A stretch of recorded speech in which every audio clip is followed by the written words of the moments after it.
Hindi po kami magulo. Kami po ang ginulo. Tandaan po natin, isang branch ng gobyerno ang Senado. Sagrado po ito. Sagrado ito, mga mahal kong kababayan. Ito po ay resulta ng isang revolusyon na nag-create, bumuo ng isang mataas na kapulungan. At itong mataas na kapulungan, wag po nating gawin na parang palengke. Parang ala na po tayong respeto dito sa Senado. Wag pong ganon. Hinihingi ko sa ating mga kababayan na tingnan niyo po ang Senado na kung paano niyo tinitingnan ang judiciary, ang executive. Dahil ito po ay parte ng branch of government.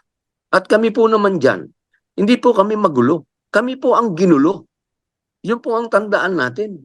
Nasa loob po kami ng building namin. Nandoon po kami sa aming matatawag na himpilan. Kami po ang, hindi naman po kami po pwedeng hindi namin ipagtanggol ang aming institusyon. Ito po ay karapatan namin at aming duty. Duty po namin yan na ipaglaban ang Senado dahil kami po ay binoto ng tao.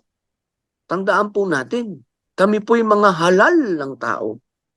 At kami po ay representante ng tao. Hindi po kami appointed.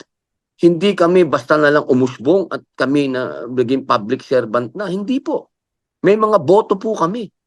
Kaya sana, inihiling po namin na wag naman kaming gawan ng kwento.